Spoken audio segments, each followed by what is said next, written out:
magaalada muqdisho waa lagu soo jabay waana la yimiday dhalinyaradii argagixisla dagaalka ee argagixisada ahaa ubadkoodii iyo gabdhahoodii iyo xaasaskoodii waa yimideen kulanti wanaagsan daawadayaal dhammaantiin meel kasta aad joogtaan qodobada ugu waaweyn ee barnaamij wareedkeenna caawa aad ku daaban doontaan waxaa qayb ka noqon doono xaasaska iyo carruurtii ugu badneed ee amiirada iyo dagaalyahanada kooxda al-shabaab ayaa siyaabooyin kala duwan waxay ku gaareen magaalada muqdisho ee caasimadda dalka iyo guddoomiyaha gobolka banaadir yuusuf xuseen jimcaale madaale oo ugu baaqay shacabka soomaaliyeed in feejignaan ay muujiyaan maadaama muqdisho ay ku soo qulqulayaan xaasaska iyo carruurta dagaalyahanada kooxda al-shabaab barnaamij wareedkeenna ayaan ku faahfaahin doonnaa qodobada kale waxaa qayb ka noqon doono madaxweyne farmaajo oo maalinta birrito ah soo gaaraya magaalada caasimadda ee muqdisho waxa uu ku qotomo socdaalka uu madaxweyne farmaajo uu ku imaanayo muqdisho maxaa ka jira in furmaha dagaalka uu booqanayo barnaamij wareedkeenna ayaan ku faahfaahin doonnaa dagaalamayaasha al-shabaabna waxay isaga baxeen gebi ahaanba deegaanno hoostaga degmada ceelbuur ee gobolka galgaduud waan eegi doonnaa waxaa caawa si gaara barnaamij wareedkeenna idinkugu soo gudbin doona 4 qodob oo caddeen u ah in madaxweyne xasan sheekh maxamuud uu si kooban u lumiyey kalsoonida ay ku qabeen shacabka soomaaliyeed barnaamij wareedkeenna ayaan ku faahfaahin doonnaa qodobadaas iyo sidoo kale qodobo kale oo xiise leh balse haddii ay tahay markii kugu horreeyey ee aad soo booqatay janalkeenna waxaan kaa codsanayaa in aad rukumato si ay kuu soo gaaraan wararka iyo warbixinnada xiisaha leh ee halkan aan soo gelinno mahadsanidin dhammaantiin aan ku bilaabo barnaamij wareedkeenna magaalada muqdisho ee caasimadda dalka soomaaliya waxaa saacadihii la soo dhaafay siyaabooyin goonigooniya ku soo buux dhaafiyey xaasaska iyo carruurta ay dhaleen amiirada iyo dagaalyahanada kooxda al-shabaab oo qeybo ka mid ah gobollada dalka ku wajahaya dagaallo aad u qaraar iyadoona guud ahaan magaalada caasimadda ee muqdisho si weyn looga dareemay dhaqdhaqaaqyada ay ku soo galeen muqdisho xaasaska iyo carruurtii ugu badneed oo ay dhaleen amiirada iyo dagaalyahanada kooxda al-shabaab in xaasaskii ugu badnaa iyo carruurtooda ay muqdisho ay soo galeen waxaa sidoo kale daaha ka qaaday oo ogaaday maamulka gobolka banaadir guddoomiyaha maamulka gobolka banaadir sheekh yuusuf xuseen jimcaale madaale oo maanta muqdisho ku qabtay shir jaraa'id ayaa waxa uu daaha ka qaaday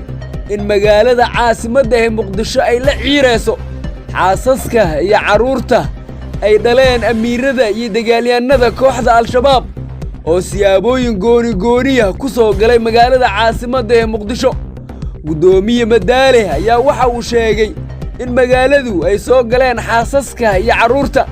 kadib markii dagaalyahanada kooxda ay wajaheen culays xooggan oo aysan wajihin 15 sano ee la soo dhaafay guddoomiyaha maamulka gobolka banaadir yuusuf xuseen jimcaale madaale ayaa sidoo kale ugu baaqay shacabka soomaaliyeed gaar ahaan shacabka ku nool magaalada caasimadda ee muqdisho in ay muujiyaan feejignaan dheeriya maadaama magaaladu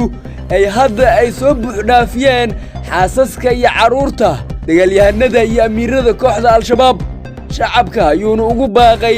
in laamaha amniga iyo sidoo kale maamulka gobolka banaadir ay soo gaarsiiyaan cid weliba ay uga shakiyaan inuu qayb ka yahay qalqalgelinta iyo sidoo kale wax u dhimista amniga magaalada caasimadda ee muqdisho maalmihii la soo dhaafay deegaanno badan oo ku yaalla duleedka muqdisho iyo sidoo kale gudaha magaalada waxaa aad looga dareemay in muqdisho ay ku soo qulquleen xaasaska ay qabaan amiirada iyo dagaalyahanada kooxda ayagoo wata carruur fara badan oo ay dhaleen amiirada iyo dagaalyahanada kooxda al-shabaab maadaama looga adkaaday qaar ka mid ah gobollada dhexe ee dalka oo ay xaasaska iyo carruurtooda ay markii hore ay degnaayeen balse hadda muqdisho ayay isku soo aruuriyeen qodobareedka xiga ee barnaamij wareedkeenna ku jira haddii aan sii faahfaahinno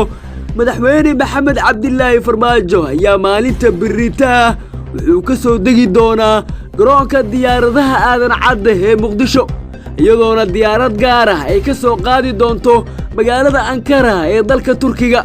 xubno ka mid ah siyaasiyiinta nabad iyo nolol ayaa warbaahinta Soomaali Barees TV u xaqiijiyey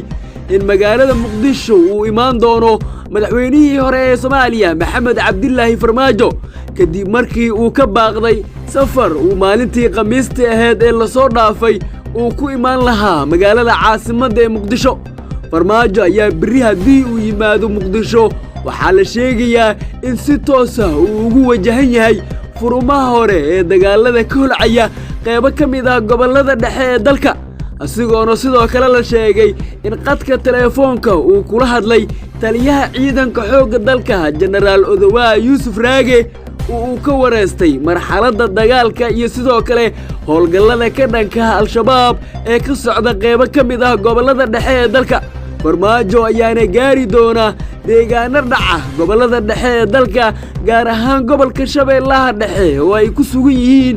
ciidamadii ugu badnaa oo mar ka hor yimid damiciisi ahaa muddo kororsi uu kaga dhawaaqay guddoonka baarlamaanka Soomaaliya qodobareedka ugu dambeeya ee barnaamij wareedkeena haddii aan faahfaahinno